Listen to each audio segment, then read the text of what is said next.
اگلا سوال ہے، علی بھائی نے ایک ویڈیو میں وراثت کی تقسیم کے حوالے سے ایسے شخص کی وراثت کو بریف کیا تھا جو صرف 3 لڑکیاں اور ایک بیوی چھوڑ کر مرا تھا۔ اس میں غلطی سے علی بھائی نے کہہ دیا کہ بیٹیوں کا 2/3 حصہ باقی بچنے والے مال سے ہوگا، جبکہ قرآن حکیم میں باقی کا ذکر نہیں ہے بلکہ مطلقاً ذکر آیا ہے۔ پلیز اس معاملہ کی وضاحت فرما دیں، شکریہ۔ وضاحت یہ کہ یہ معاملہ مس ہینڈل ہوا ہے اس طریقے سے کہ جنرل رول یہی ہے کہ جو ماں باپ کا حصہ ہے اور بیوی کا حصہ ہے یہ پورے مال میں سے نکلتا ہے، کیونکہ وہ آتا ہے 1/8 یا 1/6 یا 1/4، یعنی بیوی مرے گی تو خامند کو 1/4، اور یہ اس کیس میں جب اولاد بھی ہو، اور خامند مرے گا تو بیوی کو 1/8، اور اگر 2 بیویاں ہیں تو 1/8 کے 2 حصے ہوں گے، 1/16 1/16۔ یہ نہیں ہے کہ سب کو 1/8 ملے گا، ورنہ تو 4 بیویاں آدھا مال لے کے سائڈ پہ ہو جائیں گی۔ وہ 1/8 کی ڈویژن ہونی ہے، 4 بیویاں تو 1/8 ڈیوائیڈڈ بائی 4، ایک کو ملے گا 1/8 کے ہی 4 حصے آگے ہوں گے۔ تو یہ جنرل رول ہے کہ جو ماں باپ کا حصہ ہے 1/6 وہ ٹوٹل مال میں سے ہوتا ہے، بیوی کا بھی ٹوٹل مال میں سے ہوتا ہے، خامند کا بھی ٹوٹل مال میں سے ہوتا ہے جب اولاد ہو، اور اولاد نرینہ بھی اس میں ہو۔ اور پھر باقی جو مال بچ جاتا ہے، پہلے تو سب سے پہلے تو قرضہ اتارا جاتا ہے نا، وہ تو انڈرسٹوڈ ہے، تو اس میں پھر 1/2 کی ڈویژن ہوتی ہے، لڑکے کو 2 حصے اور لڑکی کو 1۔ اس کیس میں چونکہ اس میں اولاد نرینہ نہیں تھی تو قرآن میں واضح آیا ہے سورہ نساء کے اندر کہ 2/3 حصہ بیٹیوں میں تقسیم ہوگا۔ اب جب 2/3 آیا نا تو وہ ٹوٹل مال کا 2/3 بنے گا۔ یہ بات ان کو بالکل ٹھیک ہے، اور اس معاملے میں میں نے اپنی کلیریفیکیشن دے رہا ہوں۔ باقی اس میں کچھ لوگوں نے باقی وہ پوائنٹ بھی وہ بھانجے کے حوالے سے اٹھایا تھا، وہ بھی میں کلیئر کر دوں کہ صحیح بخاری میں حدیث ہے کہ بھانجا بھی قوم میں شمار ہوتا ہے، لہٰذا بھتیجے اور بھانجا اگر یعنی کوئی شخص اولاد نرینہ چھوڑ کے نہیں مرا، صرف بیٹیاں ہیں، تو پھر اس کے بہن بھائیوں کو بھی حصہ ملتا ہے۔ اب اگر اس کی بہن مر چکی بھی ہے تو اب اس میں پھر 2 اوپینین آ جاتے ہیں کہ بھائیوں کو ملے گا، بعض کہتے ہیں نہیں بھانجا بھی، چونکہ بہن کو تو ملنا تھا اب اس کی اولاد کو بھی ملے گا ایز اے بھانجا، کیونکہ بخاری میں حدیث ہے کہ بھانجا بھی قوم میں شمار کیا جائے گا۔ وراثت کے مسائل میں یاد رکھیے گا کہ چند چیزیں ہیں جن کے اوپر اتفاق ہے، باقی نیچے بہت زیادہ اختلافات ہیں۔ کلالے کے مسئلے میں تو اتنا اختلاف ہے کہ صحیح بخاری مسلم میں آتا ہے سیدنا عمر کہتے ہیں کہ مجھے پوری زندگی اس بات کا غم رہے گا کہ میں حضور سے یہ مسئلے پوچھ نہیں سکا، اور وہ اس لیے کئی مسئلے پھر اجتہاد کے اوپر آ گئے ہیں بعد میں، اور وہ شریعت نے جان بوجھ کے ایسے معاملات کو ان اٹینڈڈ چھوڑا ہے تاکہ اس میں اجتہادی معاملہ لے کے چلا جائے، کوئی سختی نہ کی جائے۔ پھر آپ شیعہ کا قانون وراثت دیکھیں گے تو بعض معاملات میں شیعہ کا قانون وراثت آپ کو انصاف کے زیادہ قریب نظر آئے گا ایز کمپیئر ٹو سنیوں کے۔ اب یہ ایک علیحدہ ٹاپک ہے، میں اس کو ایڈریس نہیں کرنا چاہتا، میں صرف یہ بات بتانے کا مقصد یہ تھا کہ جو وراثت کے قوانین ہیں یہ ایگریڈ اپون نہیں ہے، سوائے چند چیزوں کے۔ وہ چند چیزیں جو قرآن میں آ گئی ہیں، جو احادیث پہ آ گئی ہیں نا، ان کے اندر اختلاف پایا جاتا ہے۔ ظاہر ہے قرآن تک تو بات ٹھیک رہتی ہے، احادیث میں پھر اختلاف تو آ جاتا ہے نا، پھر حدیث کی صحت کا مسئلہ ہو جاتا ہے، پھر یہ ہے کہ اہل سنت اہل تشیع کا فرق آ جاتا ہے، پھر سنیوں میں بھی کوئی بندہ ایک حدیث کو زیادہ مضبوط سمجھتا ہے۔ ایون صحابہ میں وراثت کے مسائل کا صحیح بخاری میں ابو موسیٰ اشعری اور عبداللہ ابن مسعود میں بھی اختلاف آتا ہے دادی کے حصے کے بارے میں، وہ کہتے ہیں حصہ ہی کوئی نہیں ہے، وہ عبداللہ ابن مسعود کے پاس دوسرا وہی بندہ چلا جاتا ہے، وہ کہتے ہیں نہیں جی اس میں اتنا حصہ بنتا ہے، وہ پھر واپس آتے ہیں، وہ کہتے ہیں کہ انہوں نے بات ٹھیک کی ہے۔ تو وراثت کتاب الفرائض ایک پورا چیپٹر ہے، یعنی احادیث کی کتابوں میں مشکات میں بھی آپ کو دوسری جلد میں ملے گا، قانون وراثت ایک پورا علم ہے۔ تو اس کی جو کیلکولیشنز ہیں وہ چونکہ یہ وہ ریشو پروپورشن والی بٹوں والی تقسیم ہے، اس میں اکثر لوگ غلطی کھا جاتے ہیں، اس لیے اس کو کیلکولیشن کرنے کا بھی ایک طریقہ آنا چاہیے کہ کس طریقے سے اس کی کیلکولیشن کرنی ہے۔ جب زیادہ بکھرنا شروع ہو جاتا ہے معاملہ، پھر وہ ایک ایک حصے کو ایڈریس کرنے کے لیے وہ پورے اس کی ٹیبل بنانی پڑتی ہے، جو ہر بندہ نہیں بنا سکتا۔ کئی حافظہ اللہ نہیں بنا سکتے، کئی آیت اللہ نہیں بنا سکتے، کئی رحمت اللہ علیہ نہیں بنا سکتے، جب تک وہ میتھمیٹکس نہیں آتی ہوگی۔ میتھمیٹکس آپ ہوتا ہے بٹوں والی میتھ ایڈی اوکھی ہوتی ہے کہ وہ میتھ بھی چند لوگ ہی ہوتے ہیں جنہوں آتی ہوتی ہے، چھوٹا موٹا تو حساب کتاب کر لیتے ہیں لیکن فوراً کنفیوژن ہو جاتی ہے اس معاملے میں۔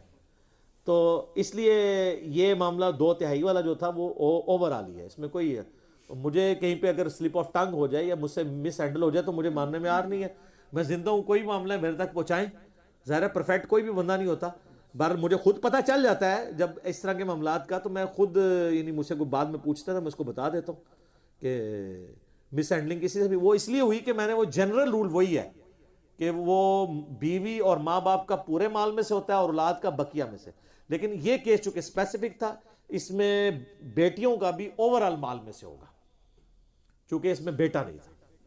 ٹھیک ہو گیا؟ جزاک اللہ.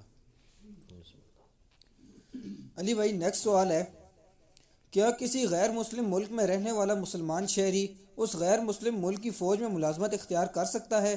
بعض اوقات یورپ اور امریکہ جیسے ملکوں میں جابس کی کمی کا مسئلہ رہتا ہے اور یہی معاملہ انڈیا کا بھی ہے، لیکن دوسری طرف اگر یہی فوج مسلمانوں کے خلاف استعمال کی جائے تو ایسی صورتحال میں اسلام کیا حکم دیتا ہے؟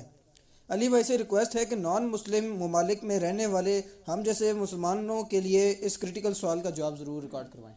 سر یہ بڑا مشکل سوال ہے جو آپ لوگوں نے کیا ہے. اس کی وجہ یہ ہے کہ اس میں تو آپ یہ کہہ رہے ہیں نا کہ غیر مسلم ملک کی فوج مسلمانوں کے خلاف استعمال ہو، اور اگر مسلمان ملکوں کی فوج مسلمانوں کے خلاف استعمال ہو رہی ہو تو پھر آپ کیا کریں گے؟ یہ بھی تو بہت بڑی آزمائش ہے. اسی لیے آپ کو پتہ ہے کہ ہماری اپنی فوج کے اندر بھی کچھ ایک ایسی یعنی جب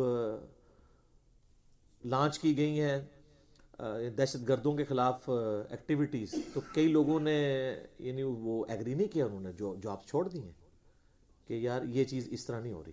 میں اس کے صحیح غلط ہونے پہ بحث نہیں کر رہا، میں صرف یہ بتا رہا ہوں کہ یہ معاملہ اتنا آسان نہیں ہوتا، اس کے لیے کلیریفائی کرنا چیزوں کو ضروری ہوتا ہے. میرے پاس ایک بریگیڈیئر صاحب مجھ سے ملنے کے لیے آئے تھے کچھ عرصہ پہلے، کچھ عرصہ کے اب تو کئی سال گزر چکے ہیں. ان دنوں میں وہ نیا نیا ضرب عضب شروع ہوا تھا، تو میں نے ان کو بھی یہی انسٹرکشن دی تھی کہ آپ اگر کوئی اس طریقے سے مہم لانچ کرنے جا رہے ہیں تو جن فوجیوں کو آپ اس مہم پہ بھیج رہے ہیں ان کو کورسز کروا کے کرسٹل کلیئر کریں معاملات کو.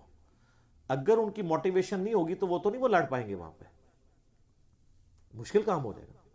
تو کہہ رہے ہیں ہم کورسز کرواتے ہیں، یہ کچھ بھی یوں کرتے ہیں، لیکن آپ کو پتہ ہے کہ کورسز کا پھر لیول ایسا ہونا چاہیے کیونکہ پاکستانی فوج کے اندر مذہب کا ایلیمنٹ ڈومیننٹ ہے، یہ تو بات ماننے والی ہے. چھوٹے موٹے کورسز سے کسی کی برین واشنگ نہیں ہوتی. این ممکن ہے کوئی شخص بزدلی کی وجہ سے بھی جانے کو کی پلی لے رہا ہو، ایسا بھی ہو جاتا ہے، وہ بھی ہمیں پتہ ہے کہ کئی ایسے لوگ بھی ہوتے ہیں وہ کوشش کرتے ہیں بارڈر کے اوپر ڈیوٹی نہ ہی لگے. ظاہر ہے کہ ہر طرح کے کمزور دل لوگ موجود ہوتے ہیں ہر جگہ، صحابہ کرام کے زمانے میں موجود تھے تو آج کیوں نہیں ہوں گے؟ سارے ہی تو شہادت کی تمنا لیے نہیں پھر رہے ہوتے. مضبوط ایمان والے بھی ہوتے ہیں، کمزور ایمان والے بھی ہوتے ہیں. پھر بعض اوقات موٹیویشن لیول کسی کا نہیں ایسا ہوتا کہ اس کے ایسے مسئلہ پھر وہ کھڑا ہو جاتا ہے. خصوصاً یہ لال مسجد کا جب ایکٹیویٹی پرفارم ہوئی تھی اس وقت بھی کئی لوگوں نے اس ایکٹیویٹی میں حصہ لینے سے انکار کر دیا تھا کہ جی یہ اس معاملہ مس ہینڈل ہو جائے گا. اور آپ پھر دیکھیں بعد میں اس کی وجہ سے ہمیں 15 سال تک خودکش حملوں کا سامنا کرنا پڑا ہے. تو وقت نے ثابت کیا کہ اس وقت جو معاملہ مس ہینڈل ہوا تھا وہ ہمیں پھر بھگتنا بھی پڑا. تو اس لیے ان معاملات کو دیکھنے کی ضرورت ہے. تو اب میں اس طرف آ جاؤں تو میں نے ضمناً بات کر دی. غیر مسلم ملک کے اندر آپ فوج میں یا پولیس میں ملازمت ضرور اختیار کریں، اس لیے کہ وہ آپ کو فوج یا پولیس میں جب ملازمت کے لیے کہہ رہے ہیں تو اس وقت اس بنیاد پہ بھرتی نہیں کر رہے کہ آپ کو مسلمانوں کے اوپر چڑھائیں گے. آج کل کے اس ماڈرن دور کے اندر جنگیں بہت کم ہوتی ہیں، زیادہ تر یہ علامتی ہوتی ہیں، فوجیں بھی اور پولیس بھی. پولیس بھی کیا کر رہی ہے، کوئی لڑائی جھگڑا، کوئی محلے کی لڑائی ہوگی، کسی شہر میں کرفیو لگ گیا تو وہ کنٹرول کر رہی ہوتی ہے. جس طرح بحرین میں آپ دیکھ لیں، اب وہاں پہ زیادہ تر پاکستانی ہیں. اب مسئلہ یہ کہ وہاں پہ عوام جو ہے وہ شیعہ ہے، حکومت سنیوں کے پاس ہے. 80% عوام شیعہ ہے، حکومت سنیوں کے پاس ہے. شام میں 80% جو ہے عوام سنی ہے، حکومت جو ہے وہ شیعہ کے پاس بھی نہیں، نصیریہ کے پاس ہے. ٹھیک ہے، تو وہ پھر کنفلکٹ پڑا رہتا ہے. اور چونکہ ہمارے علاقوں کے لوگ جو ہے ذرا سخت جان ہیں اور یہاں پہ ذرا فوج کے لیے ماحول سازگار ہے کہ لوگ فوج کی نوکری کو اڈاپٹ کرتے ہیں کیونکہ ہماری اکانومی مضبوط نہیں ہے نا. اگر ہماری اکانومی مضبوط ہو تو پھر لوگ فوج کی نوکری تو بہت کم لوگ کریں گے. آپ سعودیہ دیکھ رہے ہیں، ذرا سا مسئلہ ہوتا ہے وہ وہیں گاڑی اور چابی پکڑا کے جا رہے ہوتے ہیں. پاکستان سے کیوں فوج مانگ رہا ہوتا ہے سعودیہ؟ کیونکہ وہاں پہ اکانومی ٹھیک ہے، ان کی لوگوں کی لگژریس لائف ہے. وہ کہتے ہیں جی بس فوج کی یہی نوکری چاہیے ہمیں کہ ہم آئیں آفس میں شام کو چلیں، لڑنا نہ پڑے. یہ تو پاکستان کی فوج ہے نا جو لڑ رہی ہوتی ہے. یہاں پہ ایک پوری ایک ٹریننگ دی جا رہی ہوتی ہے نا، ایک موٹیویشن انہانس کی جاتی ہے، وہاں پہ تو یہ پاسبل نہیں ہوتا. اس لیے جب بھی مشکل وقت آتا ہے نا، ان کی فوج سائڈ پہ رہ جاتی ہے، پاکستان سے امپورٹ کی جا رہی ہوتی ہے کہ یہ لوگ ڈیڈیکیشن کے ساتھ لڑیں گے. اور پھر اس میں بھی پھر وہ دیکھا جا رہا ہوتا ہے کہ اچھا جی اب یہ مہم شیعہ کے خلاف لانچ کرنی ہے تو سنی فوج ہائر کی جائے، یہ مہم جو ہے سنیوں کے خلاف لانچ کرنی ہے تو شیعہ فوج ہائر کی جائے. یہ بڑی ساری چیزیں چل رہی ہوتی ہیں. لیکن ان میں غیر مسلم ملکوں کے اندر جو آپ کریں، لیکن یہ بات یاد رکھیے گا، ونس آپ کو یہ پتہ چل جائے کہ آپ کو وہ مسلمانوں کے خلاف یوز کرنے لگے، فوراً سے پہلے نوکری چھوڑ دیں. وہ آپ اللہ کے حضور کبھی بھی جسٹیفائی نہیں اس کو کر سکتے کہ اگر آپ کو امریکن فوج میں آپ ملازم ہیں اور آپ کو وہ افغانستان میں بھیج دیتے ہیں. سر اب تو افغانستان میں آنے والے فوجیوں کی کتنی ویڈیوز آ چکی ہیں جنہوں نے کہا کہ ہم نے عراق کے اندر بھی ظلماً مسلمانوں کو قتل کیا ہے، اور یہاں پہ بھی خام خواہ ایک اپنا وہ ایک سپر پاور کا ایکسپلوژن ہے جس کو وہ مینٹین کرنے کے لیے سب کچھ کر رہے ہیں. اور آپ دیکھ لیں پاکستان کو بھی انہوں نے نکر لگا دیا نا. اب پاکستان کے کوئی تعلقات اس طریقے سے تو نہیں ہیں ان کے ساتھ رہے. تو یہ وقت کے ساتھ یہ معاملات ہوتے ہیں. تو یہ ہر بندے نے خود ڈیسیژن کرنا ہے کہ جب کبھی اس طرح کا معاملہ ہو رہا ہو وہ ڈیسیژن کرے. باقی یہ بھی لوگ سوال پوچھتے ہیں کہ غیر مسلم ملکوں میں ہم ٹیکسز جو دے رہے ہوتے ہیں، ہمارے ٹیکسز کا پیسہ جو ہے وہ غیر مسلم جو فوجیں ہیں وہ استعمال کرتی ہیں مسلمانوں کے خلاف. اتنی لمبی ایکویشن آپ کو بنانے کی ضرورت نہیں ہے. اس کی وجہ یہ ہے کہ وہ ٹیکسز کا پیسہ صرف فوج پہ نہیں استعمال ہو رہا ہوتا، ویلفیئر کے لیے بھی استعمال ہو رہا ہوتا ہے. اس لیول تک باریکیوں میں اگر آپ پڑھیں گے پھر آپ دنیا میں ایگزسٹ ہی نہیں کر سکتے. تو وہ ہاں ڈائریکٹلی اگر آپ سے کوئی فنڈنگ مانگتا ہے کہ آپ مسلمانوں کے خلاف لانچ کرنے کے لیے مہم کو ہمیں پیسہ دیں، اس میں آپ نہ دیں. آپ تو اچھی نیتیں ہی کر لیا کریں. وہ علماء بھی جو آپ کو بتا رہے ہوتے ہیں نا کہ جناب اگر کسی کی حرام کی اور حلال کی کمائی مکس ہے تو آپ کو اگر دعوت میں بلاتے ہیں تو دعوت کھا لیا کرے اور یہ نیت کیا کرے کہ آپ حلال والے حصے سے کھا رہے ہیں. تو آپ یہ نیت کر لیا کریں کہ آپ کا جو پیسہ ہے وہ حلال والے پورشن کے اوپر لگ رہا ہے. ہاں ڈائریکٹلی جہاں آپ کو پتہ چل جائے فنڈ ریزنگ ہو رہی ہے اس میں آپ حصہ نہ بنیں. ٹھیک ہے. اور فورن ڈیسیژن بھی لینا چاہیے. میرے پاس یعنی پاکستان کی فوج میں سے بھی آپ کو پتا آفیسر لیول کے لوگ آتے رہتے ہیں، کئی بار مجھ سے آگے مشورہ بھی کرتے ہیں کہ جی اب یہ چیز بھی غلط دیکھ رہے ہیں، اب ہم نوکری کریں نہ کریں. تو میں ہر ایک کو ایک ہی بات کرتا ہوں، fit in the system, not to oppose the system, fit in the system and then change the system. اگر آپ یہ کہہ رہے ہیں کہ جی جس مثلا ایک بات میرے پاس ایک دفعہ ایک کرنل صاحب آئے، وہ کہنے لگے جی کبھی گیدرنگز ہمیں کروانی پڑتی ہیں تو اس میں مکس گیدرنگ بھی ہو جاتی ہے، تو اب باس کا حکم ہوتا ہے ہم کیا کریں. تو میں نے کہا آپ اس طرح کریں کہ آپ باس کے ساتھ پازیٹیولی چیزوں کو ہینڈل کریں، بات کریں، ہو سکتا ہے آپ کی بات وہ سن لیں. بعض اوقات وہ اوپر والا بندہ جو ہے وہ اتنا سیریس بھی نہیں ہوتا دین، اس میں کیجول لے رہا ہوتا ہے.